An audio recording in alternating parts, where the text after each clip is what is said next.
All right, guys, thank you. Welcome back to another installment of Revolve Games, the podcast. Like I said, we're just starting off, and we have a very exciting lineup of guests from a multitude of backgrounds across the metaverse space, Web3 space. And we're delighted to have a very honorable guest on our panel today, Sharad Agarwal. But we're going to do a little bit of an intro there. So just a brief background on me. I'm the head of growth at Revolve Games. And we're leading these podcasts over the next few months or so. Just to remind everyone, we're also in the middle of an INO, our initial NFT offer, which can be found on Babylon. So I ape into that if you're interested. But without further ado, also, sorry, we've got Suren on the call. He's the Chief Marketing Officer of Revolve Games. And then, of course, our guest. And today is all about you. And you've got one of the most illustrious careers that I've seen in the metaverse space. And I imagine you're an early adopter and you've got a lot to talk about. But Sharad, thank you so much for joining us, and tell us what you're all about. Yeah, thanks for having me, Philip, and nice to meet you, Suren. So yeah, my story actually goes back to 1996 when I started the first digital agency in the Middle East. So I've been in the space for 26 long years. And we pretty much moved with the technology. So in early days, it was web, mobile, social, then got into artificial intelligence, big data, dabbled in AR, VR, MR, XR, and last year totally pivoted to Metaverse, NFT, and Web3. So, we've just followed where the technology has taken us. And what's made us unique, I think, has been that we have been always a leader rather than a follower. And that has, offered us the first mover advantage. And for me, it's 1996 all over again with the metaverse. So I like to go into history in order to predict the future. And on a side note, I may share with you guys that my first PowerPoint presentation was called Top 10 Reasons Why You Should Have a Website in 1996. And trust me, it was very relevant back then. And now my presentation says top 10 reasons why you should be in the metaverse. And it's relevant all over again. Yes. So I mean, looking back is always a great way to predict the future, but sometimes looking back can also kind of set the wrong precedent. There was so much that went wrong with Web 1 and then Web 2. And I personally see a lot of these things kind of repeating itself in Web 3. What do you think are some of the biggest challenges or, attentive points that we need to be very cautious of not repeating in the Web 3 space? Yeah, that's a good question. That's a fair question. Again, from 1996 to today, it's 26 years. And if you remember, we had the dial-up modems, right, to log into the internet. And now we are watching movies, Netflix on internet. It has taken 26 long years for technology to be where it is today. So to be fair to Web3 and the metaverse, we need to give it more time. It's early days. People's expectations need to be realistic, right? And it will take maybe perhaps only 2.6 years for us to be in that zone when there will be a lot of involvement, a lot of brands will be in the metaverse going forward. So it's not going to take 26 years, but it's accelerated learning, accelerated education, and just a matter of time. So we don't have to look very far to see when this will be the center of gravity, as in the metaverse. It's probably just a couple of years away. So people need to realize that, have the patience.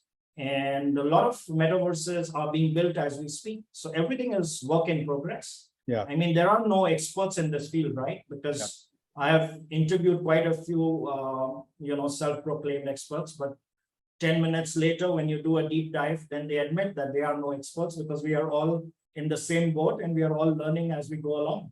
So talking about Web3 offers tremendous promise. I'm a believer in Web3. I'm a believer in a concept called transhumanism, which is one of the pillars of Web3, in my opinion. And for those of your readers or listeners who don't know transhumanism, it's a belief that technology can solve any problem. So you need to start with that belief. And I think Web3 is central to that. And to give you an example of transhumanism, we are working on a metaverse project with one of the companies out of Spain, where people in the future will be able to log into the metaverse with their brainwaves. Yeah. So you won't need passwords, and it solves so many problems, because if you must have read, $2 billion have been lost to hackers from Jan 1 to 30th June. And so many of us forget our passwords because we have different sign-ons, right, for different platforms. So both these problems will be solved in a jiffy once this technology is tested out and works. So yeah, I like to call myself an impact entrepreneur and work with like-minded people who are going to change the world rather than just make money and get rich. Yeah, you know, I think that point on losing passwords and KYC is obviously, that's the entry point to the metaverse. And I was also a huge fan of kinetic technology about 6 years ago. I thought, you know, if we could do that leapfrog, then we would be in a completely different era, you know, but unfortunately, it really hasn't taken shape, because I think that is long-term thinking. But KYC for me is one of the most vital aspects of the metaverse or Web3 that we all kind of miss because of this cryptic way that we want to work, right? And there's certain blockchains out there that are adhering to, you know, ID at protocol level and all that stuff.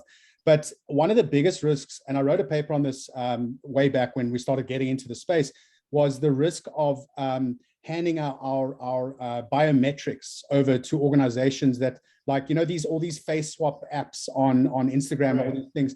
It is so dangerous of what we're doing, how we're just handing this information over to these organizations we know nothing about, and what are they actually going to do. And for me, this is our key to the metaverse. We're handing over these biometrics, you know, willingly, because it's something fun or it's packaged in a harmless app, right? Yeah, you're absolutely right. To add one thing to Philip's point is, so basically, even if we can see on, because I run multiple $1 million paid ads, so you know how smart the AIs work, right? In the background, Google's AI, YouTube AI, the Facebook, Instagram, etc., right? All these massively kind of exponentially growing AI systems use your big data to then provide you personalized ads. But sometimes it's so kind of dangerous. At some point, you feel like they not feel, but they might even easily read your messages as well, personal messages, right? Like the messenger, whatever. And then you see like those ads are targeting based on even personalized message that only you and the person that we were communicating with knew about this. So it kind of reaches to that aggressive level that's quite, you lose your privacy, right? So it's like zero privacy. As we speak. That's my kind of personal observation on what's changing this landscape and overall. Look, I think look, I mean, GDPR is a relatively recent, you know, sort of much needed regulated fact in Web 2. And GDPR is relatively new in terms of the whole internet industry itself, right? We haven't even started to scratch the surface what that means, what privacy means in the Web 3 space. You know, Sharad, what's your view on privacy within the Web 3 space, and how do we adhere to certain protective points? Yeah, sure. That's another good question. I want to point you in the direction of a metaverse called DNAverse. I happen to be a brand ambassador of that, so I'm very promoting nice. them. Actually, our next podcast will be with their founder. I was connected with the founder in LinkedIn. I just shoot him a message. He confirmed his participation. Upcoming. That's Javier. Javier is he's a good friend, and I was fortunate to connect with him some 5 months back. And some of you might know that I also run a platform called onlywebinars.com, where I host you know, a lot of webinars in this space, in the Web3 space. We have one on 28th, just 2 days from now, where we are running a master class on NFTs by Mel Shapcott.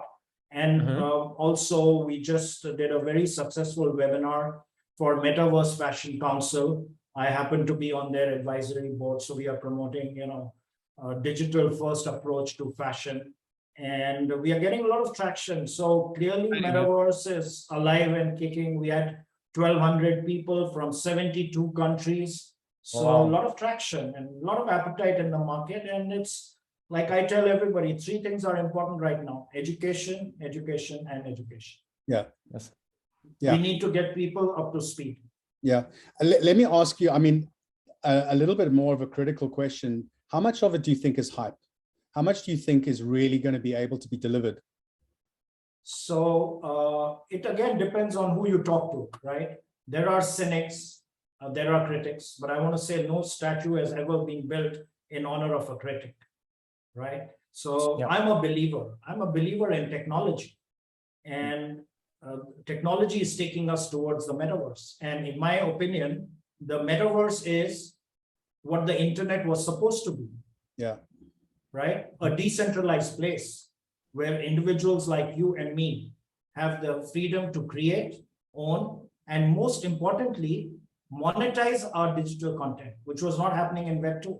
True. Facebook and Yeah. Twitter were getting rich, and we, the people, remained poor. We never monetized anything, and they didn't generate any content. It was all user-generated content till today. So Web3, I think, changes all of that. Yeah. And further, Web3 now, if you look at the traditional Web2 ecosystem, you have the suppliers, you have the organization, and then you have the clients. Yes. What Web3 is going to do is integrate all these three into one community, which is a big deal. Yeah. Now your clients and suppliers are part of the same flat ecosystem, decentralized. Yeah. And they could play different roles. A Yeah. customer could become a supplier, or a supplier could become a customer. Because I tell everybody, Web3 is not about technology. Web3 is a mindset. And leaders need to have that mindset to be successful in Web3. You can't use old brains for new environment. It will not work. So thinking of CEOs, leaders has to change on its head. Yeah. You need to stand on your head and look at the world, because everything has changed. Yeah, and very quickly so, right? And even when we kind of change, we're constantly reiterating the truth of it all.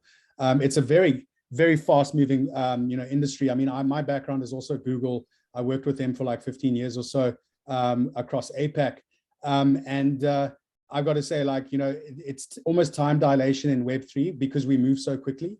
1 month equivalent of Web3 is probably like 6 months worth of Web2 exposure experience.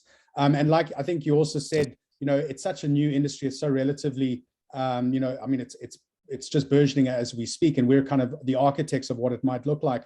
Finding the right skills is going to be difficult, or is difficult, because we just don't have the depth of experience yet gained. How do you find the right people to join your projects? Yeah, so basically you look for the right attitude in people, and they have to think collaboration rather than competition. Yeah, and we can train them with the skill sets. There are enough blockchain programmers in the world. There are enough AR, VR, data scientists. We have a lot of them.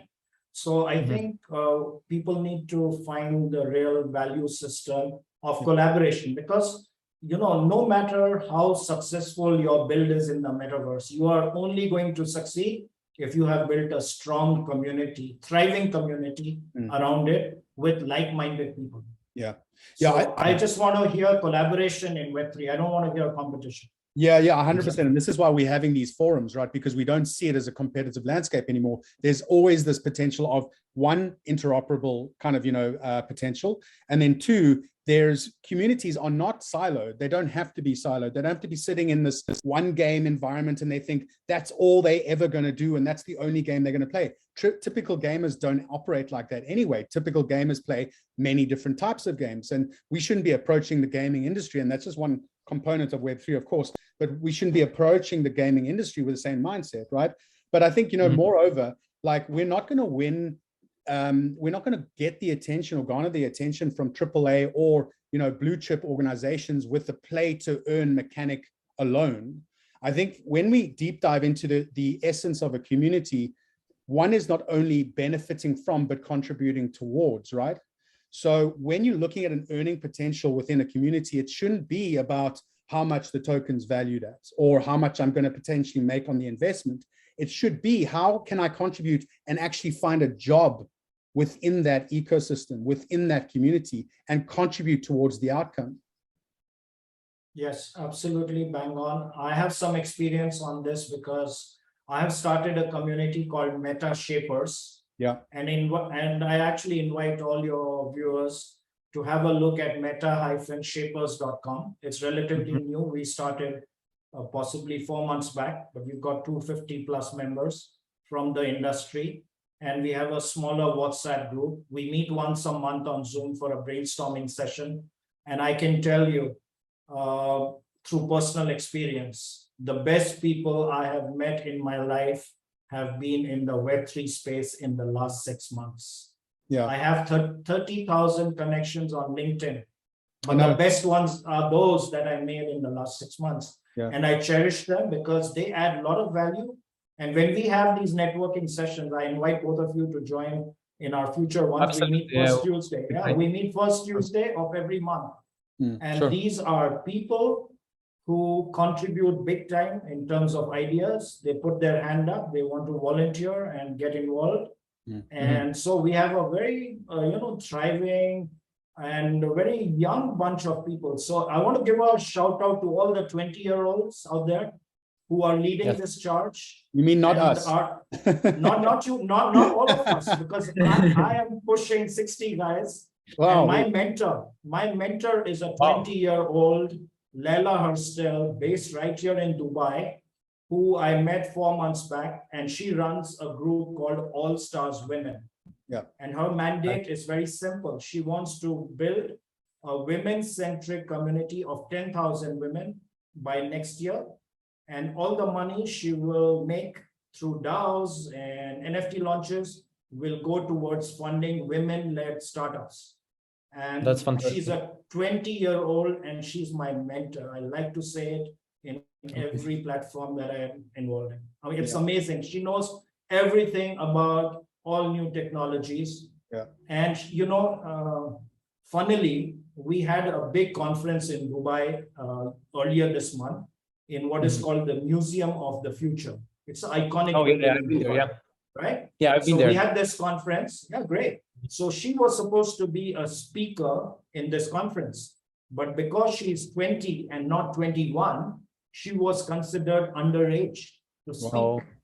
So, there is something really wrong because Metaverse belongs to the Gen Z, and if they can't stand up and speak on stage, so I told one of the government officials who was in the audience that you need to relook at your rules because times are changing very fast. And this revolution is being led by youngsters. Let me ask you though, there's, obviously the counter to that is Web3. There's a component that could be deemed as gambling. How do you work around regulation with the fact of, the 20-year-old might be classified as, a junior because of the fact that there's a component of gambling to Web3? Yeah, absolutely. So I have an answer and a good one for that. Good. So I also work with a metaverse called Utopia, U-Topia. It's run by a 24-year-old Emmanuel based out of Australia, a blockchain programmer. He has built Utopia to keep people safe in the metaverse. In other words, we don't want our kids to be gambling in casinos or watching adult content. Yeah. So this young kid of 24 years age went to a stage where he was addicted to social media a few years back, spending 14 hours a day on social media, watching his friends holiday in the Caribbean. And he got so depressed. He almost he went to the dark side in so many ways. Yeah. And then when it was life or death, he chose life and created Utopia. So it has been built ground up from his own personal experiences. Motivating. And he has partnered with Disney World in Florida because they know a thing or two about keeping people safe in the real world.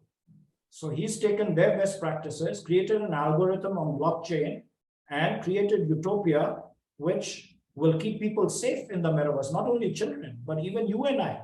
And it's based on some amazing algorithm which creates notifications or alerts. So people know that you have to be a bit wary or watchful with certain other people who are in the room. And I think once this is rolled out, which is going to be by September, it's like a layer that can sit on any metaverse. So it will have mass appeal because keeping people safe, I think, is a big deal and a big challenge other than interoperability that we are facing in this space, right? So he is tackling this, and it's going to be out soon. It's called Utopia. So a big shout out to people who are game changers. Yeah. So, what we're going to also add on the description of this, of course, are all the relevant links. So, if you guys are following and you're listening, don't worry about it. We will share all the links, and you can follow and join all the different groups that we're talking about, which is obviously exciting because this is really important. Okay, we were talking about the links that we're going to share, obviously, in the descriptions. So if you guys are watching this, don't worry about it. You can click and join all these wonderful forums and communities, which is going to be very important because I do believe these are cornerstones of what we're building in terms of what the Web3 environment might look like for all ages. And I think this leads me on to like a bit of a segue. You across many different aspects of Web3, like from fashion to consulting to architecture to design to agency implementation and education, right? To webinars and seminars, all these things. Firstly, how do you manage your time? Because it sounds like you are probably one of the busiest guys I've ever met in my life. And two, what do you think are the more important components that are growing quicker than the rest? How does it look? How do you see it shaping itself in the next 6 months, a year, 2 years, and onwards?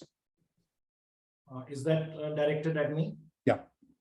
Yeah. Okay. So I'd like to answer that by saying we know that the internet never sleeps 24/7, right? Yeah. Metaverse, I think, never blinks because I'm pushing 16 hours a day on the average.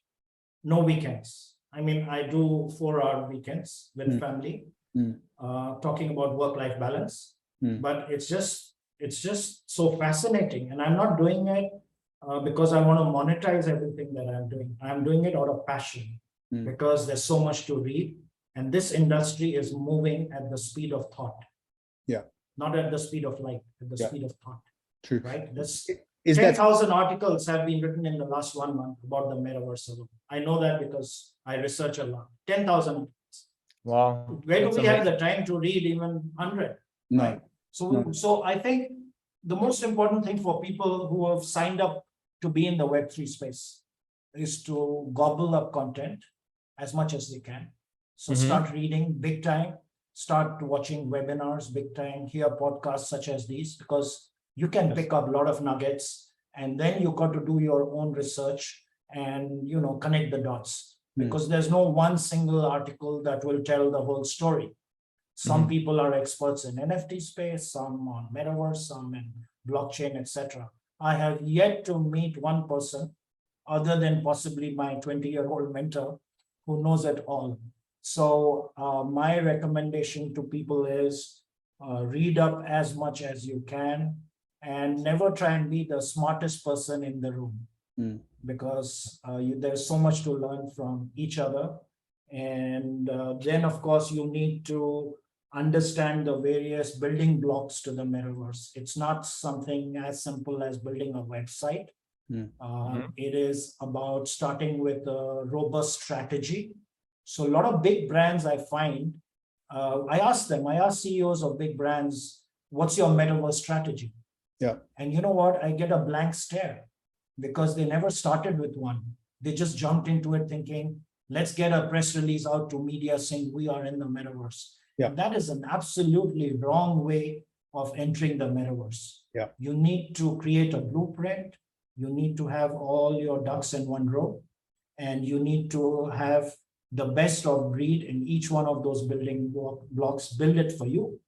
And then, of course, those building blocks are the actual build. It's about the activation, going to market strategy. It's about building the community, and not only just building a community by numbers. You need to nurture and nourish the community on an ongoing basis, which I, as a community manager, understand very well. Because if 50 people sign up, I have to meet 50 expectations, which are varied depending on where they're coming from. And our community, happy to say, is from all continents, 5 continents, and different backgrounds. So their expectations are different. So to meet all those, you need a very active community manager who's also connected to the gatekeepers of different communities. Because community building, I know you guys understand, is a painful job. It takes time and money. It's not easy, right? We understand. We understand, but the people that are listening might not. There's a lot of expectation, 24/7 expectation to community management, and it can be very trying on the core founding team. And there's obviously, these expectations that were probably in many projects are incorrectly too high. They set too high initially because it's about hype. It's about we've got the most ambitious plans and we're moving at breakneck speeds and all these things. And then they realize that, oh, hang on, to develop a game doesn't take 6 months. It takes maybe 2 years to get to a point that's kind of like, Illuvium type level, right? So you're talking AAA experiences. It isn't a short-term process. And you've got these community members that go like, why isn't the game released? Why isn't it released? And that's what all they ask, when Moon, when Lambo, and all these sort of questions that don't do anything really towards, the positivity of what is being built. Yeah, so you have to set realistic expectations. Yeah. And everybody on your team has to be on the same page, same frequency, same wavelength. Very important. Sometimes I find the vision of the leaders is different than the team members. It doesn't work, right? You need a committed band of people singing the same song in the same tune. And as the conductor of that orchestra, the onus is on the leaders to set that tone for a company with a very clearly defined vision. That's important. So the person who's heading the Metaverse project needs to document everything for all team members and get them to sign on to that. Then you have their commitment. And teams are not just people who work together. Teams are people who trust each other. Yeah. So again, the onus is on the leader to build that trust, right? And then magic happens. Yeah. So it's not rocket science. We got to go back to 101s of running a business in Web 1, Web 2. So Web 3 doesn't change that.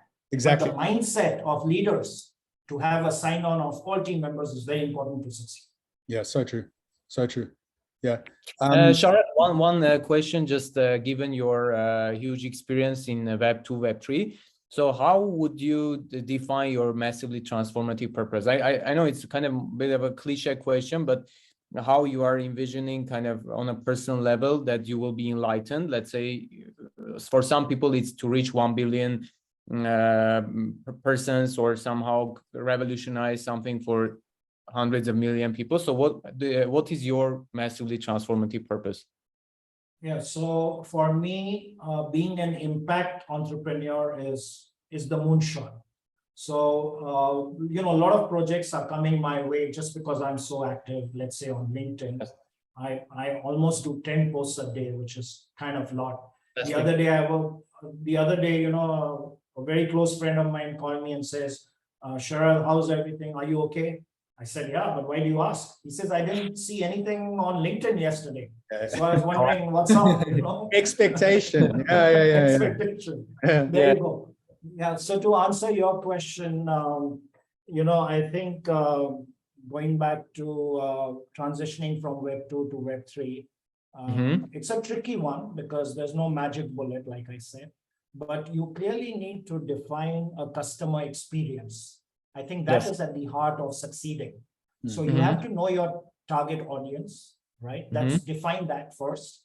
And then write down what is going to be different in terms of that customer experience which you are going to offer them. How immersive is it going to be? How seamless is it going to be? How simple is it going to be? Yeah. Because I have been to certain metaverse platforms for hosting my webinars. All right. I don't want to name them, but I went into one which is run out of US with a lot of promise. But my audience took 15 minutes to figure out how to navigate in that metaverse. They were lost. Right. Bad, so bad for user me, experience kills it, basically. Bad UI UX, bad interface. People are lost. And, first impressions are very important in business. It's like jumping from a parachute. It better open. You can't say, I'll jump again. You're dead meat, right? So you got to focus on your UI UX experience. That's the front end part, right? And then you got to build the functionality, again, based on your market, your consumers. So a lot of businesses are building in a rush because they want to go to market to be the first. Yeah. Which is not a bad idea in itself, but you can't leapfrog and, jump, hop, step and jump and miss the plot. Yeah. You've got to keep the user experience in mind throughout. Very important. We forget that, Facebook and Google weren't the first in their industry. So, there was Yahoo, there was, there was a MySpace, and there was, IM Messenger and all these other platforms that came before them. So first movers are not necessarily always the winners, the long-term winners. Yeah. Do you think UX in Web3 or blockchain in general is atrocious, right? It's horrible. There's too many wallets. The connection between the dots are very seldom there. The information isn't upfront. There isn't a very easy onboarding process for most projects because everyone's running really quickly. Do you think the technology that we currently have available, do you think it's ready for a better user experience journey, or is there still a little bit of time to go before we have this one click, one wallet type solution? Yeah, that's the biggest challenge in the metaverse, and it will get solved. Right now, it's a challenge. It's an ordeal. I mean, a lot of people who are not so savvy struggle to figure out what to do next. I mean, they could go to Spatial or Decentraland or wherever, and it takes them time because they've never been there. This is the first time, and they have to figure out on their own. There's no help or anything available. So I think we are still possibly 2-3 quarters away before all these existing metaverses rebuild their interface. And only then numbers will come. Because if I go to a site and I don't like it, I'm not coming back again. 100%. 100%. So you're going to lose people forever. So while you are in a terrible rush to launch, make sure you do enough testing before you go to market. And with real people. Don't test with bots or your friends in-house because that's no test. And you need to have people from different parts of the world because don't forget the culture. A Korean thinks differently than you and me. Yeah. But even when he goes online, his expectations are different culturally and otherwise. Totally. And so you need to seriously look at the interface, and it will come, no doubt, because everybody, in my opinion, because it's going to be a $13 trillion economy, according to Citibank by 2030, and 5 billion people will be spending at least 1 hour in the metaverse by 2030. So clearly, all of us are going to be in the metaverse in the near future. So for it to flourish and thrive, the onus is on the builders, the back end, the front end, to make it an enjoyable experience and seamless experience and something that just comes naturally without having to use your gray cells. Yeah. Okay, you've got $100. What percentage goes to development and what percentage goes to marketing? Well, that's a tricky one because it depends on your business model and the numbers. But I would say almost 50-50 because marketing is the key, really. Like I said, community building. So let's say I've built the best metaverse on the planet. All right. Let's just assume in gaming, let's take gaming as an industry. I've got the best play to earn game on the planet. Right. But nobody seems to be coming there because nobody knows. My rollout was poor. I thought putting a few posts in LinkedIn and Twitter and Discord or Telegram would do it. Clearly, no. Because all of us are inundated with messages on a daily basis. Each one of us, right? WhatsApp is a nightmare. I'm part of All Stars Women WhatsApp group with 350 women. If I'm not on that for 10 minutes, I have 50 missed messages. Yeah. And there's no way, right, that I can keep track of it because I have other stuff to do. Yeah. So I think the marketing strategy is very important. You have to stand out rather than getting lost in the crowd. So your messaging doesn't have to be a $100 million campaign. It could be a $100,000 campaign. But if it is done smartly with a smart message through the smart channel to reach the right people. So if I'm reaching people with large followings, the influencers, so to say, or the gatekeepers of communities, that's good enough because they in turn will reach my message to a larger audience. So I don't have to target to reach 1 million touch points. I might choose to reach only 1,000 touch points. right? So we have to carefully craft that strategy. Yeah, it's basically a game of quality versus quantity, right? So sometimes we should not sometimes, but we usually shouldn't go after, let's say, big numbers, 100K, but even 1,000 loyal community members might bring, based on the multiplier effect, much higher impact overall on your business growth and expansion versus 100,000 not invested members, right? Let's call them invested. So yeah. Yeah, Philip was working with Google, so he knows you, Web 2 was about eyeballs, right? Web 2 was about eyeballs. Yeah, Web 3 is slightly different, yeah.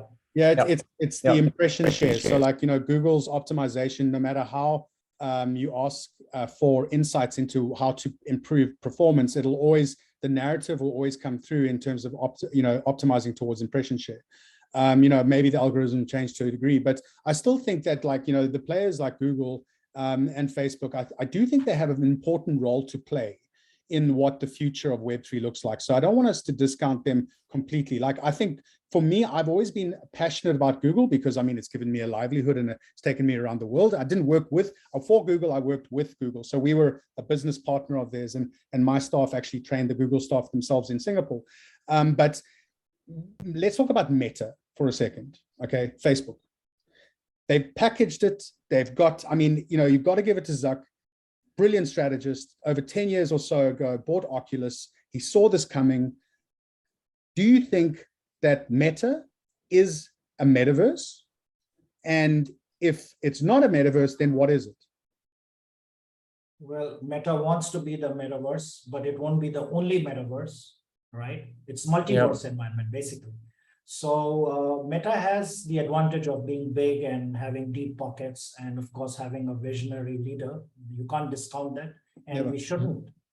So they will remain an active player. And I'm waiting for their big announcements when they launch various products, which I know are all going to come out very soon. They will take a large share of the market because they already own the space, right, in Web 2. So we can't discount the big brands, the big players with deep pockets. But I think Web3 creates a great opportunity for SMEs, small businesses, to create a huge impact. So like I've been saying, I don't judge people by the amount of money in their bank account. I judge people by the number of lives that they are changing. Yeah. So that's my parameter of judging entrepreneurs. And that's the first question I asked them when they come to me. I said, how many lives are you going to change by what you're doing? And a lot of them can't answer this, seriously, because they've only looked at their ROI. I want to know ROE. What is your return on engagement? And that's a metrics I'm pushing really hard. I think I can be credited with creating this term called ROE. I've started talking about it since 6 months back. And if you Google it, it doesn't exist. Other than some hashtags that I have created on return on engagement. And I think that's a very important hashtag that I would like the conversation to be centered around, because Web3 is about engaging people. Money, all of us make, some make more, some make less. But going back to being an impact entrepreneur, we need to look at that bigger picture. It could be sustainability. It could be anything. There are so many challenges in today's world. So I like to talk to entrepreneurs and ask them, what challenge are you solving, and how will the world become a better place because of whatever you did in the metaverse space? Yeah. So early 2020, let's take a step back. The pandemic hit, everyone was forced into their homes. I was staying in Southeast Asia at the time. And that's when everyone really started to hype into this whole idea of NFTs and the metaverse and what that might look like, and joining communities. And for many, we would get messages from people just saying, you changed my life. Thank you so much. It's given me a purpose. It's given me a reason. I don't feel alone. I don't feel isolated anymore because I'm in this group of people that we're all kind of working towards the same goal. We all share ideologies, and we would get these passionate, thank you letters from these community members because we've ultimately touched people's lives. That is what, for me, like you said, that's what Web3 is going to be about. So the earning potential shouldn't be the primary call to action. It shouldn't be. It's one, like from a Revolve point of view, it's the gameplay, it's game mechanics, right? So making sure that we have a very stylized, game that people will enjoy playing. The earning should come secondary, but also if you look at our groups, our forums, we've got phenomenal community managers right in place. So shout out to all of them, they're very good. But we've also got a very positive community. Every now and then FUD comes in. That's inevitable, right? With bear markets, you've always going to get the couple guys coming in and going, why isn't the token 100x, blah, blah, blah. That's fine, whatever. We've got the right people in place to address it. But our communities are very positive, and I do believe that's why they stick around, because we've got that family vibe going in, you know, and that's so important. That's what Suren and the teams have really built, is that core proposition is the family, the like-minded people that you're going to be joining. And that's the difference between Web 2 and Web 3. That's it. That's the split, right? Yeah, Philip, and you talked about COVID a while back, and I think in a way, thanks to COVID, I'm seeing it in a nice way. Yeah. Technology has, become center stage. Everything is contactless now, right, in terms of technology. And I think the metaverse is giving a new lifeline to a lot of brands. A lot of dying industries are getting a new lease of life. Let's talk about the newspaper business. All right. I have not bought a single newspaper, like a print one, in the last 6 months, because I get all my information on social or wherever else, right? So no need to buy a physical newspaper. And so newspapers are struggling with their subscription models, with their revenues. And now what the metaverse does is they can create a virtual newsroom. You can go global, so you don't have to think local, like I'm a Dubai newspaper or a Middle East newspaper. You suddenly have a global audience, and you have different ways of monetization through NFTs. I can build loyalty programs. I can reward certain readers, and you have to be creative in how you pivot to the metaverse. And a dying business like a newspaper can suddenly come alive in more ways than one, because you built a community with participative journalism. So instead of having 100 paid journalists, you have now 500 who are, telling you stories from different parts of the world. So tremendous upside for a lot of brands and a lot of industries. Yeah. And I repeat this, the metaverse is for every industry in every geography. Yeah. Two things. Like, I think that newspaper example is beautiful because of a multimedia type experience that can be delivered now through a sensorial environment that we can create in the metaverse. Secondary is, or not secondary in terms of priorities, but is education itself. So when we went back into, like, take back a step in horrible times, early 2020, and like schools closed and all that kind of stuff, kids were then forced to go to a Zoom call. The irony of having this meeting on a Zoom call, but they were forced to go to a Zoom call with their teachers, where they all sat, isolated. And I sat there, and I've got a niece and nephew, and I thought, what a massively missed opportunity just to deliver a much more engaging, enriching multimedia experience for kids. Like, if you're going to be talking about the Great Pyramids of Egypt, why don't you take them to the Great Pyramids of Egypt and have a walkthrough and all these things? Like, I get goosebumps talking about it, because that's where I think the immersive experience that we can present, or we can change different industries is going to be very exciting, extremely exciting. It's going to bring everything back to life. But it doesn't always have to be the virtual, the VR. It can also be augmented, right? And augmented isn't only sight. It can be sound. It can be hearing. It could be taste. It could be all these additional layers that I do believe technology is going to add a lot of value and a lot of fun to our lives. So. Yeah, and my next prediction is that the keyboards are going to be obsolete very soon, because people will go inside their screens in an immersive way. We won't need keyboards to input stuff anymore. Think about it.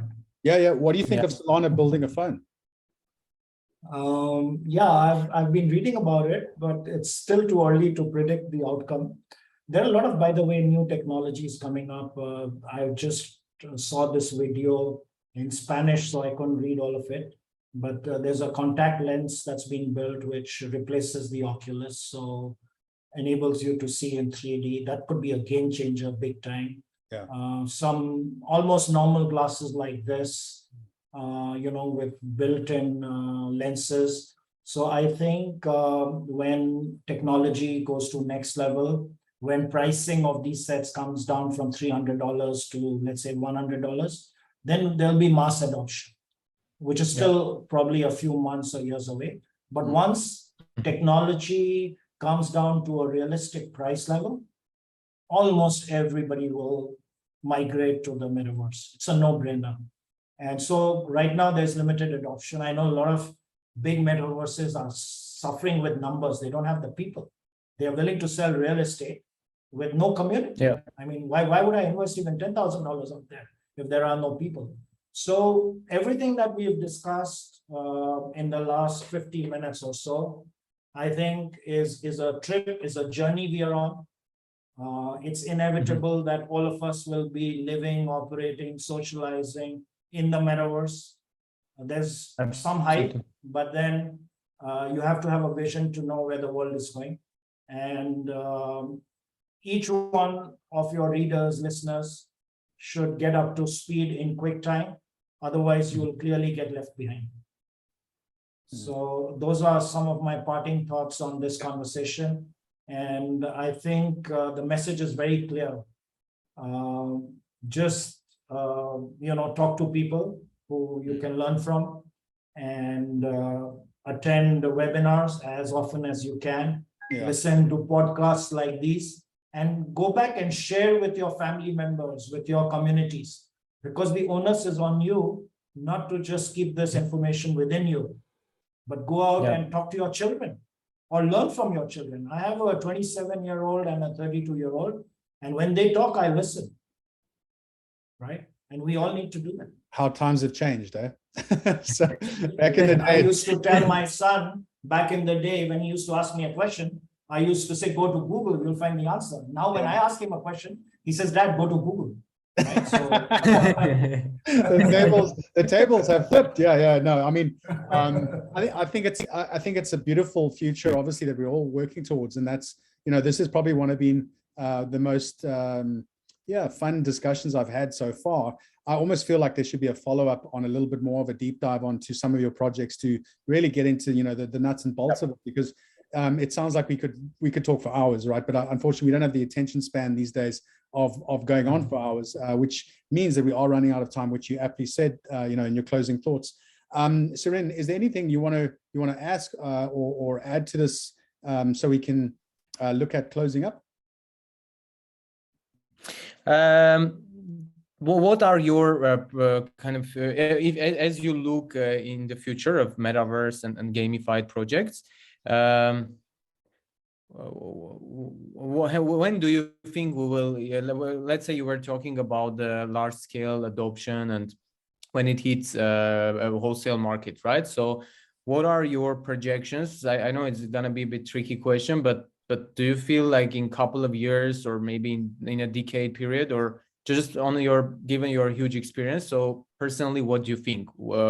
Heading up to this kind of Ferrari speed, when do you think all of us will be there so that we'll see the seeds of the mass adoption? Let's formulate the question like this. Okay. Yeah. So good question, and a good, interesting question. I'd like to answer that by saying I'm privy to a metaverse infrastructure that's being built by a Florida-based company. And in my day job at Cyber Gear, I've partnered with this company out of Florida. So they have built this infrastructure metaverse. I like to call it the mother of all metaverses, in that any brand can go to market in 4 to 6 weeks by just customizing and white labeling zero code environment. So all the hard work has been done in the last 3 years by this organization. So it is inexpensive. It is go to market very quickly. It's robust. It is scalable. And I think when more of these platforms are available on like a SaaS model kind of a thing, then it'll be affordable. Because today, if a brand comes to me and says, we want to establish a presence in the metaverse, the smallest invoices, you're looking at $100,000. Exactly. The development cost, right? Yeah.